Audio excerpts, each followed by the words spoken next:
Agora vamos para a perguntinha da nossa enquete, para abrir o nosso assunto do dia, falando sobre rinite, sinusite, resfriados. Já dei um spoiler para você.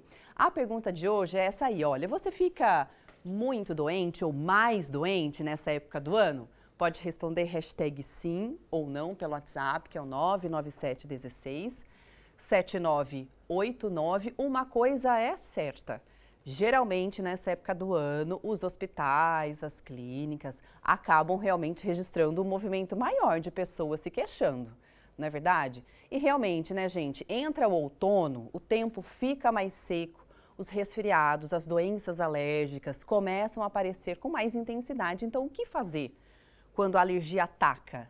Será que dá para diminuir, de repente, os sintomas? O nosso bate-papo de hoje, então, é com o Dr. Ricardo Cavalcante, ele é médico, otorrinolaringologista. Seja bem-vindo, doutor. Obrigado, boa tarde. Vamos bater Boa um pouquinho tarde. papo aí sobre as rinites, sinusites que tanto afligem essa época do ano aí. É verdade. Então vamos primeiro entender, a gente já sabe, né, pessoal, que o tempo seco de fato influencia bastante. E a gente sente isso realmente quando a gente respira, a garganta fica mais seca. A minha, por exemplo, agora já está ficando seca. Vou começar a deixar um copo d'água aqui junto para poder falar com vocês. Né, o nariz às vezes fica até mais irritado, arde. Mas qual que é a relação, doutor, do tempo seco com gripe, resfriado e as doenças alérgicas? A primeira relação que a gente percebe é o seguinte, o ar seco e frio, que é muito característico nessa época do ano, ele é extremamente irritante para a via aérea, né, no geral. Então você vai ter um maior desencadeamento das doenças inflamatórias, né, tanto a rinite, a sinusite, as asmas. E aí, com isso, você tem uma maior facilidade, uma maior propensão a pegar os vírus respiratórios. E aí, assim, lembrando que numa época fria, a gente tende a ficar mais em ambientes mais fechados, mais aglomerados, então facilitando essa difusão dos vírus entre as pessoas também. Uhum. Agora, vamos explicar o que é a rinite e a sinusite. São doenças diferentes? Sim, são doenças diferentes, né? A rinite, a gente fala que é uma alergia do nariz, né? É uma inflamação, uma reação inflamatória muito contínua, forte, assim. Maior do que precisaria ser. Ó, tadinha, essa daí tá com rinite, por exemplo, coçando o nariz. Essa aí já tá. E a sinusite seria já uma infecção do nariz, uma infecção dos seios da face, né? Onde você tem a grande diferença. Então, uma é só uma reação inflamatória sem infecção, e a sinusite já seria uma reação inflamatória com infecção. Ah, essa é diferente. São reações inflamatórias, mas uma, ela é, assim, talvez mais séria do que a outra, porque tem a infecção, a sinusite. Sim, a sinusite seria um pouquinho mais séria, porque ela já causaria mais dor, essas coisas, né? E você tem uma infecção associada. Na rinite, não. Você tem um contato com uma coisa que te deu alergia, e aí, com isso, você acaba tendo essa reação inflamatória, mas você não está infectado. Ah, legal. Olha, a gente preparou, então, algo bem interessante para a gente, inclusive para quem é alérgico ou para quem sofre mais nessa época do ano, ficar ligado. São gatilhos da alergia. Já está tudo preparado, gente? Podemos colocar na tela para a gente conversar sobre os gatilhos da alergia? Eu sei que um deles, e esse eu acho que é um dos principais, ó, ar-condicionado. Qual que é o papel dele que influencia na questão alérgica, doutor? Então, o ar-condicionado, lembrar que ele vai proporcionar duas coisas no ambiente que ele está. O ar seco e o ar gelado. Então, que são dois fatores extremamente irritantes para a via aérea. Então, por isso que o ar-condicionado, ele acaba entrando como um gatilho mesmo, exatamente por conta disso. Uhum. E aí, gente, tem que fazer uma coisa, limpar o ar-condicionado, né? Às vezes a gente não tem controle do ambiente de trabalho, por exemplo, né? Fica aí para a empresa a dica de realmente fazer essa manutenção, mas é importante, não é? Não, sim. Hoje em dia a gente até já tem uma normativa que a gente fala, né, que a gente chama de PMOC, que é exatamente para você ter uma manutenção do ar-condicionado, principalmente nas empresas, escolas, hospitais, exatamente já pensando na... Porque assim, como você sabe que o ar-condicionado ele causa tanto problema respiratório, você já pensa exatamente nessa manutenção, nessa periodicidade da limpeza. E é importante, se você mesmo assim, Mas e até em casa, que a gente às vezes esquece de limpar o ar-condicionado também. Então, claro, no carro, gente, ar-condicionado de carro, que é uma coisa que eu esqueço, não sei se você que está vendo que tem ar-condicionado no carro, é fazer a limpeza do ar-condicionado. Se não é o mecânico falar, olha, Águida, vamos fazer a manutenção, fica aquela coisa horrorosa e acaba piorando a situação, né, de rinite, sinusite. Ah, não, piora muito, porque é um lugar que você frequenta bastante, né, seu caso. Você vai para trabalho, casa, escola, então você tem você acaba frequentando muito e com isso, esse contato com ar seco, frio, e aí sujo, né, a gente poderia falar, pode deflagrar tudo isso aí também. Bem isso. Próximo item, próximo gatilho para as alergias respiratórias. Mudança brusca de tempo. Tá muito quente, de repente cai demais a temperatura do dia para a noite mesmo, né? Não, é uma das coisas que a gente brinca, né, que é quando a avó não tá errada, né? A avó tava certa mesmo, assim, sabe? E são mudanças bruscas, a gente fala muito no clima, né? Realmente, essa época do ano que a gente começa a ter uma tarde muito quente, uma noite muito fria, né? Então, assim, você já causa essas mudanças bruscas de temperatura. Essa quebra também é um fator para deflagrar as rinites alérgicas, né? A gente chama da cascata de histamina, né? Que é o que vai levar toda a rinite alérgica, a asma, bronquite. Mas lembrar também aquelas mudanças bruscas de temperatura dentro de casa, né? Então você sai do banho muito quente e vai para uma sala gelada, sabe? Então, já é o suficiente. Já é o suficiente para você começar a deflagrar isso também. Então, prestar atenção, né? Não só do clima, mas também domiciliar também. Rapidamente, vamos pincelar então os outros gatilhos. Pode colocar na tela? Daqui a pouquinho a gente já chama a Grazi, que está posicionada para entrar com o nosso jornalismo regional. Quais são as outras, por favor? Pode colocar? Vamos lá, porque tem a questão do mofo, que não é só a alergia à poeira, né? Mas o mofo também influencia lá, ó, em crianças e a mudança de rotina nas crianças, né? Não, você tem, o mofo, é lembrar que ele é um fungo, né? Então, assim, o contato do fungo com a mucosa pode poder deflagrar essa rinite alérgica. E às vezes essa mudança de rotina na criança, que a gente percebe às vezes até, essa mudança de produto de limpeza em casa, você tem uma mudança no sabão que você usa para roupa, sabe? Então, essa mudança de cheiro, essas outras mudanças também podem deflagrar na criança, principalmente em criança. Legal. Então, daqui a pouquinho a gente volta respondendo as perguntas. Você pode participar da nossa enquete. Você fica mais doente nessa época do ano, né? Hashtag sim ou não, pelo nosso WhatsApp. Daqui a pouquinho a gente volta. Olha, hoje a gente está falando sobre rinite, sinusite ou outras doenças também, né, que são bem frequentes depois que as temperaturas começam a cair. A gente está no outono, daqui a pouquinho chega o inverno, a temperatura fica mais baixa ainda. Tem uma enquete que você pode responder. A pergunta de hoje é a seguinte: você fica muito doente nessa época do ano, ou fica com mais frequência, né, doente? Hashtag sim, hashtag não, pode responder pelo nosso WhatsApp. Anote aí também, deixe nos seus contatos, 99716-7989. O nosso entrevistado de hoje é o médico otorrinolaringologista, o Dr. Ricardo Cavalcante. Obrigada mais uma vez pela presença, viu, Dr. Ricardo? E, de fato, o consultório fica mais cheio? Ah, não, fica mais cheio. É uma época do ano que você já repara que você tem um aumento exponencial dos atendimentos, assim. Principalmente, assim, a gente começa a perceber mais as doenças respiratórias altas dentro do consultório, né? Então, e onde você tem muita criança aparecendo. Nossa, e os idosos também. Então, aquela faixa etária que a gente fala muito de vacinar para a influenza, são as faixas etárias que acabam sofrendo e aparecendo mais no consultório nessa época do ano. Olha só. Vamos falar então sobre a questão, por exemplo, crise, né? Deu uma crise alérgica numa criança, os pais ficam de cabelo em pé nessa época, eu fico, porque minha filha tem rinite, e teve uma crise alérgica ontem. Para as pessoas que passam por esse momento, existe alguma coisa que a gente pode fazer de urgência, né? Porque é horrível ver uma pessoa com crise alérgica. Tosse, começa o nariz coçar, espirra demais, aquela coriza, incomoda e você quer tentar ajudar. Existem coisas que dá para fazer nesse momento? Não, existe. A primeira coisa que a gente fala, assim, se você já tem esses problemas alérgicos, né? Procura sempre um colega, um médico, um otorrino, um alergista, um pneumo, para você já ter as medicações de resgate para a crise. Habitualmente, as medicações de resgate para a crise, a gente usa muitos antihistamínicos, né? Os famosos antialérgicos, né? A gente acaba optando por adotar algum antialérgico, mas a gente sempre orienta para ter uma prescrição médica, para você ter uma terapia para resgate da crise e uma terapia para evitar que você tenha a crise também. Então, na verdade, melhor consultar. Nada de remédio caseiro, de receita que a gente vê na internet, nada disso. A orientação inicial mesmo é você evitar um pouco. Você pode tentar algum antialérgico que você já está acostumado a usar, né? Que você já tem o conhecimento que você use. Pode tentar, por exemplo, lavar o nariz, mas sabendo que também só lavar o nariz com soro não vai minimizar tanto a crise, né? E o mais importante é evitar o contato com o que você sabe que te dá alergia, né? Como a gente estava falando no bloco passado, aqueles fatores deflagradores mesmo, assim.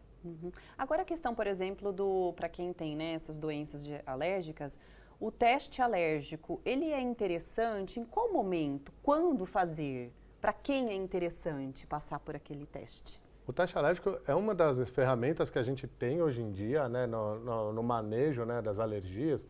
E ele é interessante fazer porque, por exemplo, assim, você pode ter uma linha, né, de onde você vai tratar. Então, você, por exemplo, tem muita alergia a ácaro. Então, a gente vai tentar uma linha para você tentar, vamos trocar seu travesseiro por travesseiros que não propagam ácaro, vamos trocar o colchão com uma frequência maior, fazer um tratamento do lençol. E a gente pode até usar algumas vacinas, né, que a gente tem hoje em dia. Tem vacinas? Tem vacinas exatamente para evitar assim, a deflagração de alergias. São os tratamentos longos, mas bastante eficientes. Assim. Nossa, que legal. Mas são vacinas específicas para pessoas alérgicas? Sim, são vacinas específicas para pessoas alérgicas e ela é específica para o indivíduo. Então, assim, a gente faz o teste alérgico ou via sangue, ou o prick test, que um teste que a gente faz na pele do paciente, e aí ver do que ele é alérgico e baseado naquele paciente é montado uma vacina para aquele paciente. Nossa, gente, eu não sabia disso. Fantástico, né? É algo novo ou já existe? Ou a gente que está desinformado?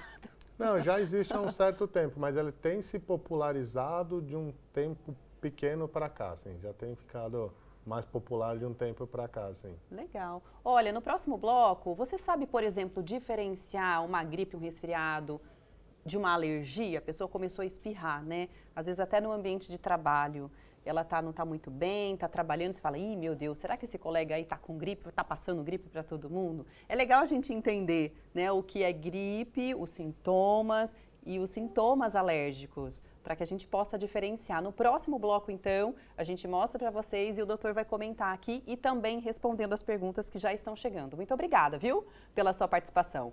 Vamos dar uma olhadinha na nossa enquete? Hoje o nosso entrevistado é o médico otorrinolaringologista, o Dr. Ricardo Cavalcante, está conversando com a gente sobre as doenças respiratórias. Você pode participar, então, enviando a sua pergunta, a gente já vai responder, e também respondendo essa enquete, que a gente já vai ver o resultado parcial. Você fica doente com muita frequência nessa época do ano? Acho que a maioria, quase todo mundo, viu, doutor? Vai dizer sim.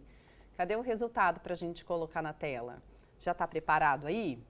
Ou a gente segue daqui primeiro com o doutor e a gente mostra daqui a pouquinho o resultado parcial? Estão dizendo para a gente esperar um pouquinho, então vamos esperar. Você pode também enviar a sua participação pelo WhatsApp. Tá bombando aqui, gente? Daqui a pouquinho a gente começa a mostrar. Na tela, então, esse resultado?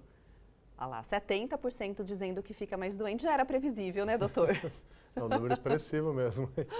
Já era previsível. Vamos, então, saber diferenciar rinite, doenças alérgicas, da gripe. A gente montou também um outro esqueminha para a gente falar das diferenças entre essas duas doenças. Vamos colocar na tela, por favor, aqui no nosso plasma? Já está tudo preparado? Gripe, febre, dores pelo corpo e exaustão são os sintomas clássicos, né, doutor? Sim, é o que a gente fala sempre, assim, uma grande diferencial da gripe para as outras doenças é a febre, né? Então, a febre é um sintoma de alerta, aquela obstrução nasal, né, aquela dor no corpo, parece que você tomou uma surra, um caminhão passou em cima de você, aquela exaustão, aquele cansaço, né, que você fica com vontade de não fazer nada, ficar deitado o dia inteiro, é um dos sintomas mesmo. E a febre, além da obstrução nasal e a coriza, né? Legal. Agora, na rinite, por exemplo, não aparece febre e muito menos a questão da exaustão? Isso, um dos diferenciais importantes entre a rinite e o resfriado é a febre, né? Então, a alergia, ela não vai te dar febre. A grande diferença entre as duas sintomas, né? Então, assim, um nariz tampado com febre é muito mais provável que seja uma própria gripe mesmo, um resfriado, uma gripe. Agora, um paciente que já tem um histórico de rinite alérgica e o nariz tampou, mas não está tendo febre, então é muito mais provável que seja a própria rinite mesmo. Agora, na tela, os outros sintomas, mas Ah lá, isso mesmo, de alergias, né, que são bem comuns, alergias respiratórias. Então, aquela sequência de espirros, coriza em excesso, e isso aí, ó, coloração clara. Isso indica que não há infecção, não é isso? Sim, isso. A coloração é uma mais aquosa, assim, né? Ela é mais clarinha, é um papel higiênico que sai mais limpo, né? Que a gente Aham. brinca, né? E as manifestações do espirro lá, né, que você colocou na primeira parte, Pode lembrar que colocar novamente na assim, tela. normalmente elas são nos extremos do dia, né? Espirro pela manhã e o espirro mais no fim da tarde também, assim, mais no começo da noite. Congestão nasal, coceira no nariz, olhos e ouvidos e garganta. A questão da congestão nasal, você citou a lavagem, né? É polêmico isso, né, doutor? Fazer ou não fazer aquela lavagem nasal? Vocês já viram na internet? Inclusive até mães fazendo em bebezinhos muito pequenos. Enfia uma seringa por aqui e aí sai toda a secreção do outro lado. É ruim de ver, né? Você aconselha ou não, doutor? Que a gente sempre brinca quando a gente fala no consultório, que assim, a lavagem nasal ela é boa, mas assim, você tem que, uma técnica muito, então assim, você tem que virar a cabeça do paciente 30 graus, pedir para ele falar o né?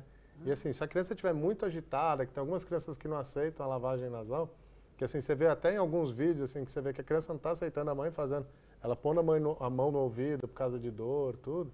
Então, nesses casos, a gente acaba não recomendando. Então, que a gente brinca, se o seu filho é igual ao Instagram, faça, senão acaba fugindo um pouquinho, assim, de fazer, tá?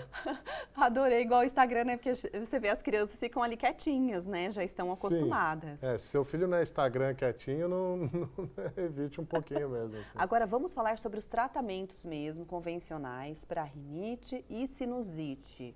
O que realmente funciona, doutor? Assim, para rinite alérgica, a primeira coisa que a gente sempre fala é evitar os fatores deflagradores, né? Então, assim, evitar pó, poeira, mofo, essas mudanças bruscas de temperatura, né?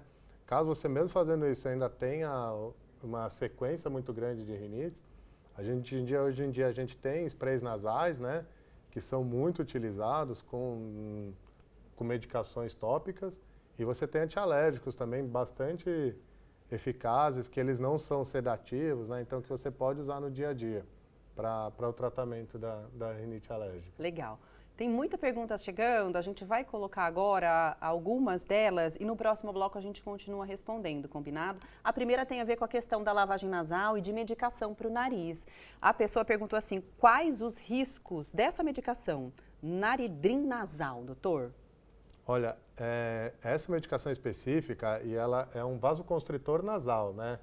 É uma medicação que ela pode causar dependência, ela estraga a mucosa do nariz, então... Pode causar dependência? Pode causar dependência, ela estraga a mucosa do nariz e ela tem efeitos cardiológicos ruins. Então, assim, a gente pede sempre para o paciente não usar, a gente usa essa medicação no máximo 3, 4 dias, quando você está gripado mesmo, e que o sintoma de obstrução nasal é muito grande. Então, Só para isso que funciona? É só para isso numa mesmo. situação emergencial para Emergencial, melhorar? ela é um resgate mesmo daquele paciente que está resfriado. Mas fora isso, a gente não indica, principalmente esses pacientes que acabam comprando 5, 6 na farmácia para ficar usando direto. Assim, Nossa, que horror. Próximo comentário pergunta, a pessoa escreveu assim, boa tarde, tempo seco causa tontura? O que, na verdade, pode acontecer no tempo seco, que leva o paciente a ter tontura, a gente tem uma comunicação ouvido-nariz que chama tuba auditiva. Então, no tempo seco, essa tuba auditiva ela pode diminuir um pouco a função dela, e aí leva uma alteração da pressão da orelha interna, da orelha média. E aí isso causar tontura. Então, tem alguns pacientes que realmente podem ter um pouco de tontura. E lembrar que no tempo seco também a gente acaba perdendo mais líquido, a gente acaba esquecendo de beber água. É verdade. E a desidratação pode levar à tontura também. Ó, que interessante. Mais participações, essa é de uma querida que ela realmente deve ter algum problema alérgico. Ela colocou assim, boa tarde, sofro demais com rinite, cheiro, pó, ar seco, roupas novas e também perfumes. O que fazer para amenizar isso? Então, essa é uma paciente, você vê que é isso aí, né? O dia a dia dela é bem ruim, coitada, assim. Uma das ela, sim, a gente tem uma medicação nasal, né, assim, que a gente pode lançar a mão, que são corticoides tópicos de ação exclusivamente nasal, não tem absorção sistêmica, então você pode fazer um uso mais prolongado, mas muito provavelmente ela seria uma boa candidata a gente fazer um tratamento mais constante. talvez até lançar mão no futuro, assim, de uma vacina também, para tentar dar uma ajuda aí no dia a dia dela, melhorar a qualidade de vida dela. Legal. Mais uma participação da Elisângela do Jardim Satélite. Gente, se vocês puderem colocar assim hoje pra gente, já ajuda, tá bom? Que a gente tá tentando responder as perguntas de uma outra maneira hoje, tá? Então ela colocou o seguinte, ela disse que não sofre, né, com a questão, mas a mãe dela passa mal com a sinusite. Isso pode ser hereditário ou não? Nesse caso, ela não tem, mas a mãe sofre muito, né, doutor? Você tem alguns padrões de sinusite, né? Que a gente fala sinusite com polipose nasal, que a gente percebe um fator hereditário, um fator genético bastante importante e que o paciente vai realmente sofrer um pouco mais, né? Então, assim, no caso da mãe da Elisângela, é daqueles casos que a gente realmente lança a mão de alguns exames complementares, faz uma investigação maior, até para tentar entender o que está acontecendo com ela que leva ela a ter tanta sinusite e que leva uma qualidade de vida ruim, né? Passando muito mal. Então, a gente tem tratamento hoje em dia clínico, às vezes na sinusite, até tratamento cirúrgico, que você pode lançar a mão para melhorar a qualidade de vida do paciente mesmo. É isso, tem que buscar mesmo, né, um especialista para saber o que vai ser necessário fazer. A pergunta agora é de uma mãe. Ela escreveu o seguinte, doutor, nesse tempo, quem é mais atingida é minha filha de 5 anos. Desde que começou o frio, ela começou com tosse cheia, nariz entupido, olhos coçando e vermelho. E ataca mais à noite, é verdade, né? Por que isso ocorre? Parece que dá 6 horas da tarde, gente. Meu Deus, o negócio começa a piorar bastante. Me deem dicas de como aliviar. Então, assim, duas coisas que a gente percebe, quando a gente fala em alergia, a gente fala muito de ciclo da histamina, né? A histamina ela tem 2 ciclos principais, pela manhã e pela noite. Então, muito provavelmente o que está acontecendo com a filha dessa senhora seja exatamente esse segundo pico da histamina. Então, a gente tem tratamento. Uma das coisas que a gente já pode falando para amenizar é usar o umidificador em casa, né? Que como ela já sofre um pouco mais com ar seco, então para umidificar, se ela permitir, né? Se ela deixar tentando lavar o nariz, mas talvez seja uma criança que realmente já precisaria lançar mão de algum tratamento clínico mesmo. Para ela. Legal. Tem mais perguntas chegando, eu já estou posicionando aqui para a gente poder também responder a sua participação. Deixa eu colocar aqui na tela, tá? Tá ok aí para você, Leone? A pergunta é de uma telespectadora, ela escreveu o seguinte, doutor, esses dias tive os sintomas de labirintite. O que pode causar isso? Labirintite, na verdade, é um nome bem genérico, assim, que a gente fala, né? Que são todas as doenças. A gente acaba usando para todas as doenças que causam tontura, a gente acaba usando esse nome labirintite, né? Mas você tem inúmeras causas, assim, que vão desde uma enxaqueca que pode levar o paciente a ter uma tontura, erros metabólicos, então, você tomar muito café, chá preto, chá mates, energéticos. Estimulam, né? Eles podem causar tontura, mas você tem algumas outras doenças que aí realmente a gente precisaria investigar o porquê que a paciente teve uma crise, assim, sabe? Olha. Mas que dá para investigar e tratar e melhorar bem, assim, sabe? Legal. Mais participações? Já estou colocando aqui, ó, em tempo real. Mandou agorinha, 1h44, que é da Simone. Doutor, ela pergunta o seguinte, usar bombinha por muito tempo pode ser prejudicial para a criança? Não, na verdade a gente tem esse mito, mas é um corticoide, isso, aquilo. Na verdade, a bombinha, ela tem uma ação exclusivamente em mucosa, não vai ser absorvida, então por isso que a gente pode usar com uma frequência maior. Uma das coisas da bombinha é que você tem que ter um cuidado, né? De fazer a higiene da boca depois que fez a inalação. Mas a gente saber que a crise de asma, né? Ela é até pior para o desenvolvimento da criança do que o uso contínuo da bombinha, né? É verdade. Na verdade, causa um alívio, né? E melhora a qualidade de vida, né? Sim, sim. Da criança. Daqui a pouquinho, então, a gente volta respondendo mais perguntas. Obrigada, viu, pela sua participação. Doutor, tá cheio de pergunta aqui. A gente vai ter que marcar um outro programa para a gente fazer. Bora, então, respondendo mais perguntas sobre rinite e sinusite. Dá tempo de enviar a sua. Na tela, doutor, quem mandou para a gente foi a Silmara de Caçapava. E aí ela pergunta o seguinte, é verdade que a vacina da gripe ajuda quem tem rinite? Na verdade, assim, o que acontece com a vacina da gripe é que você diminui as suas exacerbações de gripe, né? Então, como a gente às vezes confunde muito a gripe com a rinite, Então, assim, muito provavelmente o que está ajudando é mais na gripe do que na própria rinite mesmo. Próxima pergunta sobre a questão da inalação. A pessoa perguntou assim, fazer a inalação em casa ajuda a sinusite? O que vai fazer quando você faz uma inalação, você acaba melhorando a umidade da via aérea, né? E aí nisso, a gente tem dentro da via aérea um mecanismo de limpeza do próprio nariz, né? Nosso mesmo. Então, quando você umidifica, você facilita esse mecanismo de limpeza. Então, ajuda assim na inalagem, vai ajudar um pouquinho na sinusite, sim. Perguntou sobre a sinusite e para a questão da rinite. Também vai ajudar. Tem essa mesma função, para limpar essa região aqui. Isso, exatamente. Aí você, porque imagina assim, se eu estou com pó no nariz, me deflagrando a rinite, na hora que eu fizer a inalação, você vai acabar tirando esse pó, vai ajudar a eliminar esse pó, vai acabar ajudando a diminuir a exacerbação da rinite. Legal. Dá mais tempo ou não, diretor? Já acabou aqui pra gente? Ai, que peninha, doutor. Muito obrigada por hoje. Bombou de pergunta e eu agradeço a sua participação, viu? Obrigado a você, obrigado pelo convite. Até a próxima. Até mais. Olha, amanhã tem também um novo programa com um assunto bem legal. Você pode participar com a gente. Vamos ver? Olá, como vocês estão? Gabriel Maia falando, sou psicólogo clínico. Amanhã eu vou participar do programa falando nisso e a gente vai conversar sobre um tema muito importante, autoestima. Espero todos vocês. Um abraço, até amanhã. Um tema importantíssimo pra gente. Um beijo no seu coração, uma excelente semana pra você. Até amanhã. Fique com Deus.